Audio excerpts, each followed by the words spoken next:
नमस्कार दोस्तों। पिछले वीडियो में हमने सरकार के एक अंग के रूप में न्यायपालिका की क्या भूमिका है इसकी चर्चा की और भारत में न्यायपालिका की संरचना, विशेषकर सर्वोच्च न्यायालय की संरचना के बारे में जानकारी प्राप्त की।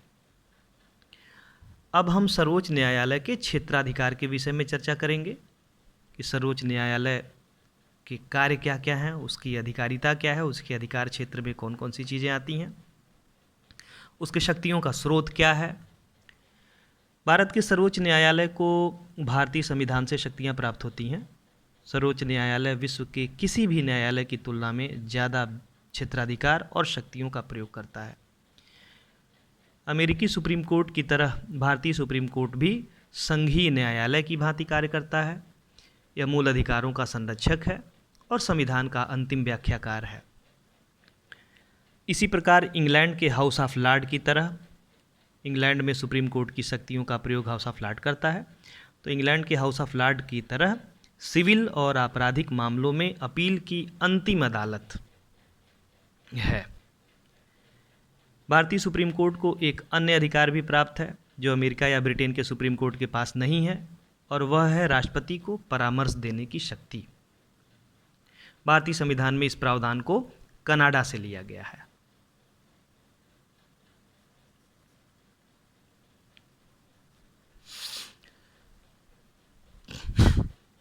सर्वोच्च न्यायालय के क्षेत्राधिकार को हम निम्नलिखित वर्गों में विभाजित कर सकते हैं।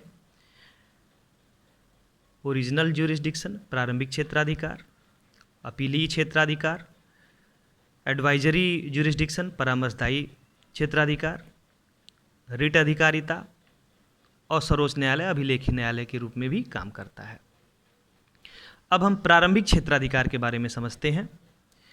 प्रारंभिक क्षेत्राधिकार का अर्थ यह है कि ऐसे मामले जिनकी सुनवाई सीधे सुप्रीम कोर्ट में ही हो सकती है।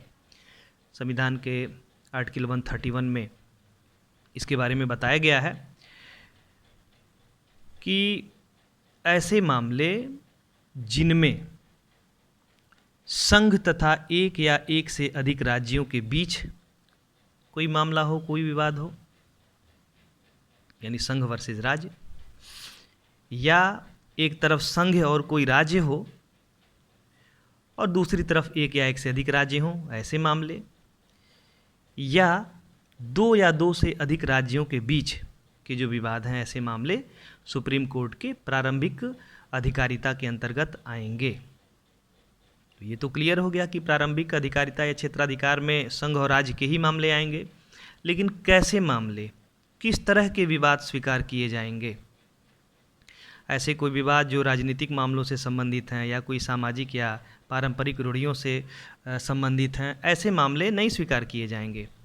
ऐसे ही मामले स्वीकार किए जाएंगे जहां विधि अथवा तथ्य का कोई प्रश्न उपस्थित हो और जिस पर किसी विधिक अधिकार का अस्तित्व निर्भर करता हो।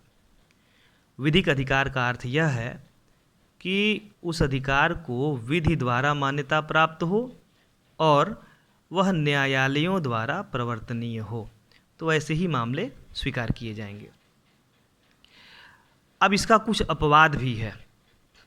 आर्टिकल 131 के परंतुक में यह बताया गया है कि यदि कोई विवाद किसी ऐसे संधि या करार से संबंधित है जो संविधान के लागू होने के पहले की गई थी और उसके बाद भी लागू है, तो ऐसे मामले सुप्रीम कोर्ट के अधिकारिता में नहीं आएंगे।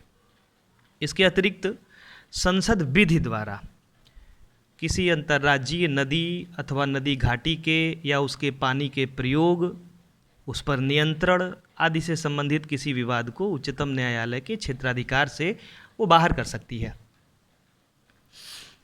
तीसरी चीज़ ये है कि वित्त आयोग को सौंपे हुए विषयों से संबंधित अगर कोई विवाद है तो वो भी प्रारंभिक क्षेत्राधिकार से बाहर होगा। ये बिल्कुल स्पष्ट है कि इन मामलों में जो विवाद होंगे वो राज्यों के बीच में ही होंगे, लेकिन वो प्रारंभिक क्षेत्राधिकार से बाहर है।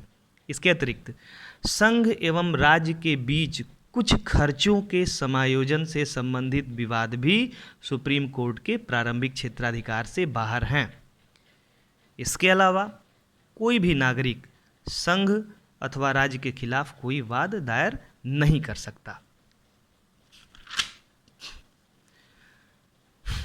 अब एक अन्य अधिकारिता की चर्चा करते हैं सुप्रीम कोर्ट की, जो रिट अधिकारिता है। संविधान के अनुच्छेद 32 आर्टिकल 32 के तहत यह व्यवस्था है कि यदि नागरिकों के मूल अधिकारों का उल्लंघन होता है, उनका हनन होता है, तो ऐसी दशा में सुप्रीम कोर्ट 5 प्रकार के रिट जारी कर सकता है। बंदी प्रत्यक्षीकरण, परमादेश, प्रतिषेध, उत्प्रेषण, अधिकार परीक्षा। यानी सामान्य तौर पर कोई व्यक्ति अपने किसी मामले को सुप्रीम कोर्ट में तो नहीं ले जा सकता है या राज्य के खिलाफ कोई मुकदमा नहीं दायर कर सकता है सुप्रीम कोर्ट में, लेकिन यदि उसके मूल अधिकारों के हनन का मामला है तो इस कंडीशन में वो सुप्रीम कोर्ट में जा सकता है और आर्टिकल 32 के तहत सुप्रीम कोर्ट को उसके मूल अधिकारों की रक्षा करने या उसके लिए रिट जारी करने का अधिकार है। अब एक चीज़ ये ध्यान देना है कि ये सुप्रीम कोर्ट का अनन्य अधिकारिता नहीं है, क्योंकि हाई कोर्ट के पास भी मूल अधिकारों की रक्षा का अधिकार है आर्टिकल 226 के तहत। यहाँ पे एक बात उल्लेखनीय होगी कि हाई कोर्ट की जो रिट अधिकारिता है वो सुप्रीम कोर्ट के रिट अधिकारिता से ज़्यादा व्यापक है, क्योंकि हाई कोर्ट मूल अधिकारों के अलावा अन्य मामलों में भी रिट जारी कर सकता है, जबकि सुप्रीम कोर्ट सिर्फ मूल अधिकारों के उल्लंघन की दशा में ही रिट जारी कर सकता है। आर्टिकल 139 यह व्यवस्था करता है कि यदि संसद चाहे तो सुप्रीम कोर्ट के रिट अधिकारिता का विस्तार कर सकती है, उसको बढ़ा सकती है। अब अगली अधिकारिता है अपीलीय अधिकारिता। अपीलीय अधिकारिता का मतलब ये हुआ कि सर्वोच्च न्यायालय को सभी राज्यों के उच्च न्यायालय के निर्णय के विरुद्ध अपील सुनने का अधिकार है, और यह अपील का अंतिम न्यायालय है, चाहे वह मामला सिविल प्रकार का हो, दीवानी प्रकार का हो या आपराधिक मामला हो। सिविल मामलों का अर्थ है ऐसे मामले जिनमें जैसे ज़मीन से संबंधित कोई मामला हो, उत्तराधिकार से संबंधित कोई मामला हो, जैसे मकान मालिक और किराएदार से संबंधित मामला हो, श्रमिक और उसके नियोजक संस्था के बीच का कोई मामला हो, तो ऐसे मामले जो है वो सिविल मामले कहे जाते हैं, दीवानी मामले कहे जाते हैं। हमारे संविधान में इस अपीलीय क्षेत्राधिकार को स्पष्ट किया गया है कि किन किन मामलों में अपीलीय क्षेत्राधिकार के तहत हम सुप्रीम कोर्ट में अपील कर सकते हैं, जैसे संवैधानिक मामलों से जुड़ी हुई अपीलें, सिविल या दीवानी मामलों से जुड़ी हुई अपीलें, फौजदारी अथवा आपराधिक मामलों से जुड़ी हुई अपीलें, या एक विशेष प्रावधान भी हमारे संविधान में है आर्टिकल 136 के तहत विशेष इजाज़त से अपील।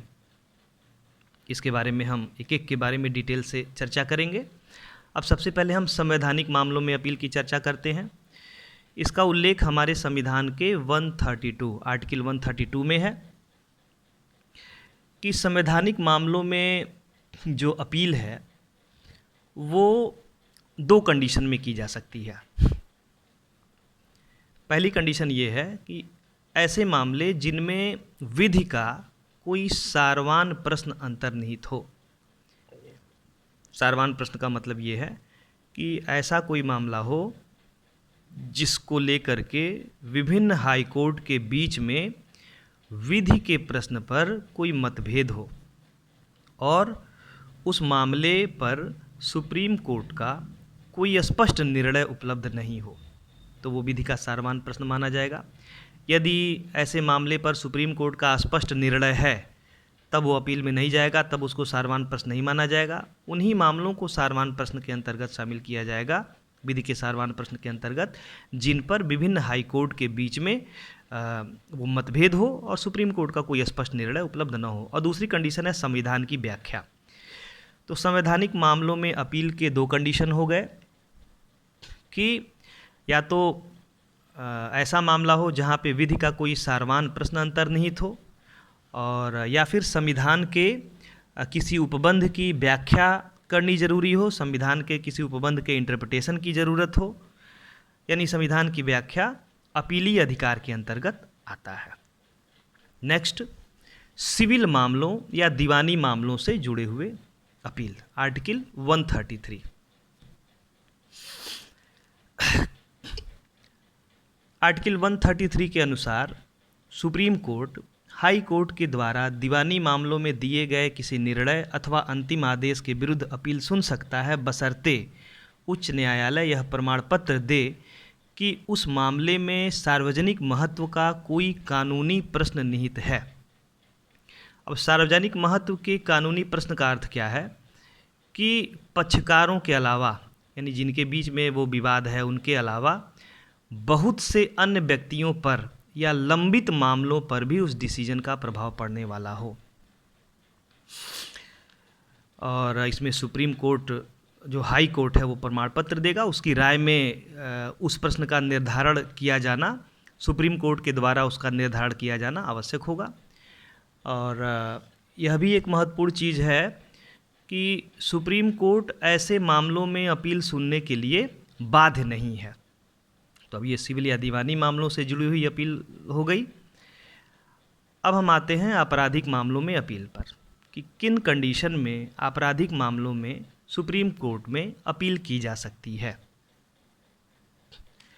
तो आपराधिक मामलों में अपील को हम इस तरह से समझ सकते हैं कि जैसे मान लीजिए सत्र न्यायालय या सेशन जज ने किसी अभियुक्त को दोष मुक्त कर दिया हो, छोड़ दिया हो, और उसकी अपील हाई कोर्ट में की गई।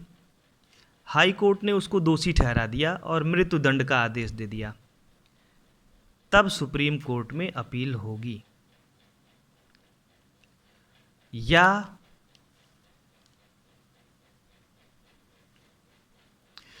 हाई कोर्ट ने अधीनस्थ न्यायालय में चल रहे किसी मामले को अपने पास विचार के लिए मंगवा लिया और अभियुक्त को दोषी ठहराते हुए मृत्युदंड का आदेश दे दिया, तो ऐसे कंडीशन में सुप्रीम कोर्ट में अपील होगी। अब यहाँ यह ध्यान देना है कि आपराधिक मामलों में सुप्रीम कोर्ट में जो अपील होती है वो प्रमाण पत्र के साथ भी होती है, प्रमाण पत्र के बिना भी होती है। ये दोनों अपीलें ये प्रमाण पत्र के बिना होती हैं, इनके लिए किसी प्रमाण पत्र की ज़रूरत नहीं है। और आर्टिकल 134A के तहत सुप्रीम कोर्ट के प्रमाण पत्र के साथ भी अपील की जा सकती है यदि हाई कोर्ट को लगता है कि यह मामला जो है वो अपील के लायक है।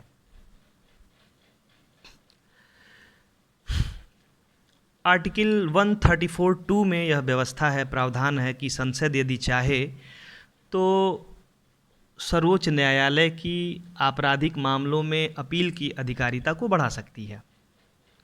तो संसद ने 1970 में सर्वोच्च न्यायालय आपराधिक अपीलीय क्षेत्राधिकार विस्तार अधिनियम पारित किया, the supreme court enlargement of criminal appeal jurisdiction act 1970।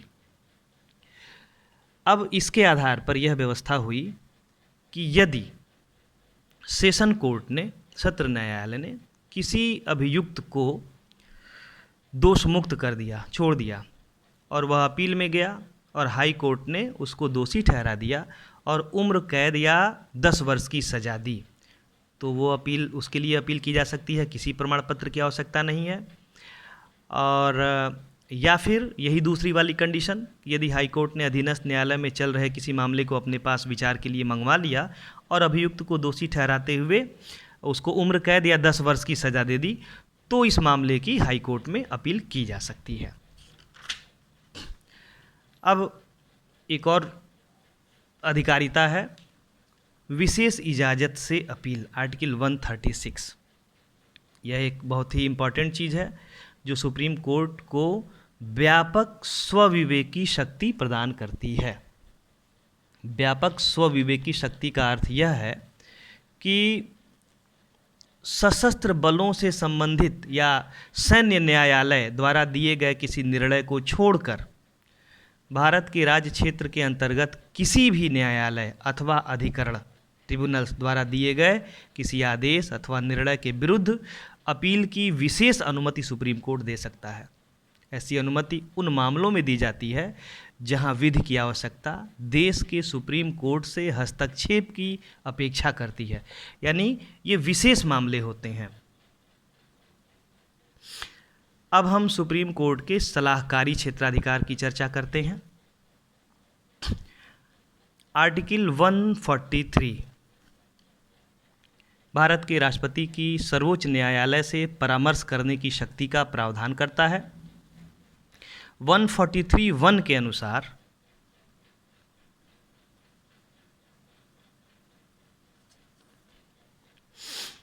यदि किसी समय राष्ट्रपति को ऐसा प्रतीत होता है कि विधि या तथ्यों का कोई ऐसा प्रश्न उपस्थित हुआ है या उत्पन्न होने वाला है जो ऐसे सार्वजनिक महत्व का है कि उस पर सुप्रीम कोर्ट की राय लेना समीचीन है, तो वह उस प्रश्न को न्यायालय के समक्ष विचारार्थ भेज सकता है। न्यायालय ऐसी सुनवाई के पश्चात जो वह ठीक समझे राष्ट्रपति को उस पर अपनी राय प्रतिवेदित कर सकता है। अब एक और चीज़ इसी में भी समझते हैं कि आर्टिकल 143(2) के अनुसार